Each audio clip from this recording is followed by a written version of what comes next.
നമസ്കാരം. മലയാളി വാർത്തയിലേക്ക് സ്വാഗതം. ഒടുവിൽ ഹൈക്കോടതിയുടെ വിമർശനം. ശബരിമലയിൽ വീണ്ടും സർക്കാരിനെതിരെ വൻ വിമർശനം, രൂക്ഷ വിമർശനവുമായി ഹൈക്കോടതി. ശബരിമലയിലെ അനിയന്ത്രിതമായ തിരക്കിൽ അതിരൂക്ഷ വിമർശനം ഉന്നയിച്ചിരിക്കുകയാണ്. ഒരുക്കങ്ങൾ നേരത്തെ തുടങ്ങാമായിരുന്നില്ലേ എന്ന് ശബരിമല തിരക്കിൽ ദേവസ്വം ബോർഡിനോട് ഹൈക്കോടതിയുടെ ചോദ്യം.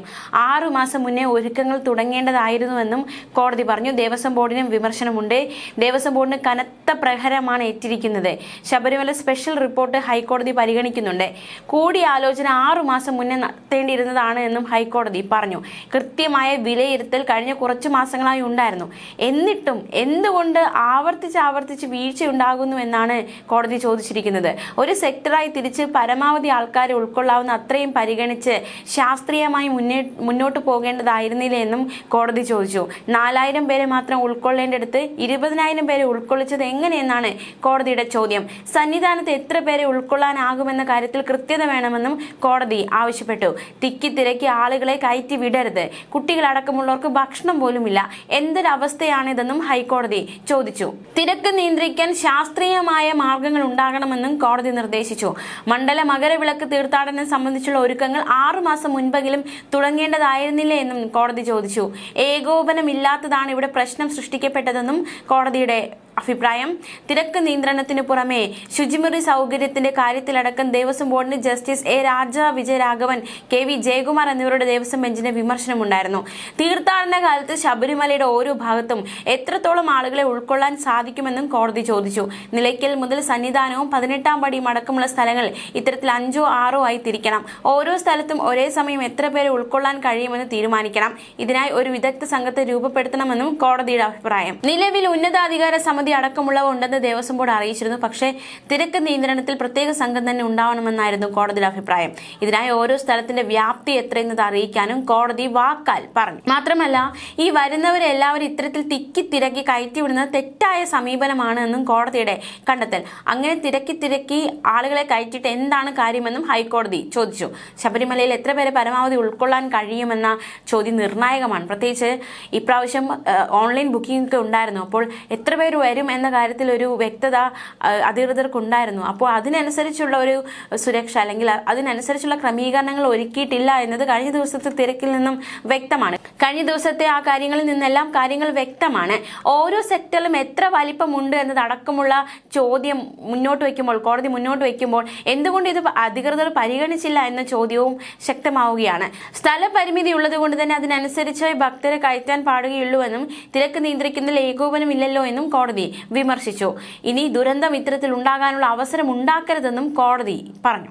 ദുരന്തമുണ്ടാകാനുള്ള അവസരം ഉണ്ടാക്കരുതെന്നും കുട്ടികളടക്കം വലിയ ബുദ്ധിമുട്ടാണ് ദുരന്തമുണ്ടാകാനുള്ള അവസരം ഉണ്ടാക്കരുത്. കുട്ടികളടക്കം വലിയ ബുദ്ധിമുട്ടാണ് നേരിടുന്നതെന്നും കോടതിയുടെ മുന്നറിയിപ്പ്. ശാസ്ത്രീയമായി ഭക്തരെ കയറ്റിവിടണം. ശബരിമലയിൽ ഇന്നലെ തിരക്ക് മൂലം ദർശനം നടത്താൻ കഴിയാതെ തീർത്ഥാടകർ തിരിച്ചു പോകുന്ന സാഹചര്യം അടക്കമുണ്ടായിരുന്നു. എന്തായാലും കോടതി ഗുരുതര രൂക്ഷ വിമർശനമാണ് നടത്തിയിരിക്കുന്നത്. എന്തുകൊണ്ട് വീഴ്ച സംഭവിച്ചു? 6 മാസം മുൻപ് അവലോകന യോഗങ്ങൾ ചേർന്ന് ഓരോ സജ്ജീകരണങ്ങൾ ഒരുക്കുന്നു. എന്നിട്ടും എന്തുകൊണ്ട് കഴിഞ്ഞ ദിവസത്തെ പോലെ സംഭവം ഉണ്ടായി എന്ന ചോദ്യമാണ് കോടതി മുന്നോട്ട് വയ്ക്കുന്നത്. അതേസമയം മലയാളികളടക്കമുള്ള തീർത്ഥാടകർ ദർശനം നടത്താതെ മടങ്ങി പന്തളത്ത് പോയി നെയ്യഭിഷേകം നടത്തി മടങ്ങുന്ന കാഴ്ചയൊക്കെ കഴിഞ്ഞ ദിവസം കണ്ടതായിരുന്നു. ഇന്നലെ വൈകിട്ടോടെയാണ് തിരക്ക് അല്പമെങ്കിലും നിയന്ത്രണ വിധേയമായത്. NDRF അടക്കമുള്ളവർ എത്തിയിട്ടുണ്ട്. എന്തായാലും ഒരു ക്രമീകരണം, ഇന്ന് തിരക്കിലൊക്കെ ഒരു നിയന്ത്രണം ഉണ്ടാക്കാൻ സാധിച്ചിട്ടുണ്ട്. ശബരിമലയിലെ മുന്നൊരുക്കവുമായി ബന്ധപ്പെട്ട ഹർജികൾ പരിഗണിക്കുന്നതിനിടെയാണ് ദേവസ്വം ബോർഡിനെ അതിരൂക്ഷമായി വിമർശിച്ച് കോടതി രംഗത്ത് വന്നത്. തീർച്ചയായിട്ടും ദേവസ്വം ബോർഡിനെ വിമർശിക്കുമ്പോൾ അത് സർക്കാരിന് വലിയ രീതിയിലുള്ള തിരിച്ചടിയാകുമെന്ന കാര്യത്തിൽ സംശയമില്ല. അതേസമയം നമുക്ക് മറ്റൊരു വാർത്ത കൂടി നോക്കാം. ശബരിമലയിൽ ദർശനം കിട്ടാതെ മടങ്ങിയ പാരിപ്പള്ളിയിൽ നിന്നുള്ള തീർത്ഥാടകരെ ഫോണിൽ തിരികെ വിളിച്ച് ശബരിമലയിലെ police coordinator ADGP S Sreejith. ഒരാളും മടങ്ങിപ്പോകരുതെന്നും പോലീസ് സുരക്ഷയിൽ ദർശനം ഉറപ്പാക്കുമെന്നും അദ്ദേഹം ഫോണിലൂടെ തീർത്ഥാടകർക്ക് ഉറപ്പ് നൽകി. പാരിപ്പള്ളിയിൽ നിന്നെത്തിയ സ്ത്രീകളടക്കമുള്ള 17 അംഗ തീർത്ഥാടക സംഘവും ദർശനം നടത്താതെ മടങ്ങിയിരുന്നു. ഇത് വാർത്തയായതിനു പിന്നാലെയാണ് ADGPയുടെ ഇടപെടൽ. ഇന്നലെ ഉച്ചയ്ക്ക് പമ്പയിലെത്തിയ സംഘം മരക്കൂട്ടം വരെ എത്തിയിരുന്നു. എന്നാൽ തുടർന്നുള്ള മലകയറ്റം വലിയ തിരക്ക് മൂലം നടന്നില്ല, മടങ്ങി പോവുകയായിരുന്നു. പിന്നാലെ നിലയ്ക്കൽ വെച്ച് ഇവരെ വാർത്താ സംഘം കാണുന്നു. തുടർന്ന് ADGP ശ്രീജിത്ത് ഇവരുമായി ഫോണിൽ സംസാരിച്ച് ഇത്തരത്തിലൊരു ഇടപെടൽ അദ്ദേഹത്തിന്റെ ഭാഗത്തു നിന്നും ഉണ്ടായിരിക്കുന്നു. ആരും ദർശനം നടത്താതെ മടങ്ങരുതെന്നാണ് പോലീസിന്റെ നിലപാടെന്നും ആവശ്യമായ സൗകര്യം ഉറപ്പാക്കുമെന്നും ഏതു സാഹചര്യത്തിലും പോലീസിനെ ബന്ധപ്പെടാമെന്നും ADGP വ്യക്തമാക്കിയിരിക്കുകയാണ്. 17 അംഗ തീർത്ഥാടക സംഘത്തിൽ പ്രായമായ സ്ത്രീകളും കുട്ടിയും അടക്കമാണ് ഉണ്ടായിരുന്നത്.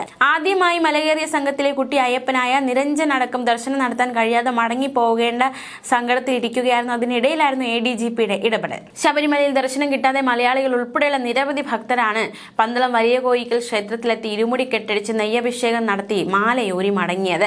കഴിഞ്ഞ ദിവസത്തെ തിരക്കിൽപ്പെട്ട് ദർശനം നടത്താൻ കഴിയാതെ മടങ്ങിയവരായിരുന്നു പന്തളത്തെത്തി മാലയൂരിയ ശേഷം മടങ്ങിയത്.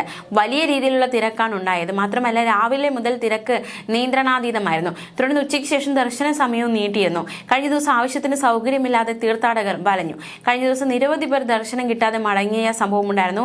പിന്നാലെ വൈകിട്ടോടെയാണ് കാര്യങ്ങൾ നിയന്ത്രണ വിധേയമാക്കിയത്. എങ്കിലും തിരക്ക് കുറഞ്ഞിരുന്നില്ല. ഇന്ന് രാവിലെയോടെയാണ് നിയന്ത്രണം കടുപ്പിച്ചതോടെ കാര്യങ്ങൾ ഏറെക്കുറെയൊക്കെ ഇത്തിരി നിയന്ത്രണ വിധേയമായി തുടങ്ങിയത്. കഴിഞ്ഞ ദിവസമുണ്ടായ തിരക്ക് ഇതിന് പിന്നാലെ സന്നിധാനത്ത് നിയന്ത്രണം കർശനമാക്കിയതോടെ തിരക്ക് നിയന്ത്രണ വിധേയമാവുകയായിരുന്നു. പാളിച്ചകൾ ഇനിയും ഉണ്ടാകാതിരിക്കാൻ തീർത്ഥാടകരെ നിലയ്ക്കൽ തടഞ്ഞു നിർത്തി നിയന്ത്രിച്ചാണ് പമ്പയിലേക്ക് പോകാൻ അനുവദിക്കുന്നത്. രാത്രിയിലെത്തിയ തീർത്ഥാടകരുടെ മുഴുവൻ വാഹനങ്ങളും നിലയ്ക്കൽ പാർക്കിംഗ് ഗ്രൗണ്ടിൽ കയറ്റിയിട്ടു. അതിലെ തീർത്ഥാടകരോട് വിശ്രമിച്ച് പതുക്കെ മാത്രം പമ്പയിലേക്ക് പോകാൻ പോലീസ് നിർദ്ദേശിച്ചു. NDRFന്റെ ആദ്യ സംഘം സന്നിധാനത്ത് എത്തിയിരുന്നു. തൃശ്ശൂരിൽ നിന്നുള്ള 35 അംഗ സംഘമായിരുന്നു എത്തിയത്. രണ്ടാം സംഘം ഇന്ന് രാത്രിയോടെ എത്തുമെന്നാണ് വിവരം. പമ്പ നിലയ്ക്കൽ റൂട്ടിൽ ഭൂരിപക്ഷവും KSRTC ബസ്സുകൾ മാത്രമാക്കിയിട്ടുണ്ട്. പമ്പയിലേക്ക് കഴിഞ്ഞ ദിവസങ്ങളിൽ മിനിറ്റിൽ 3 മുതൽ 5 വരെ ബസ്സുകൾ അയച്ച സ്ഥാനത്ത് ഇന്ന് നിയന്ത്രിച്ച് മാത്രമാണ് ബസ്സുകൾ പോകാൻ അനുവദിക്കുന്നത്.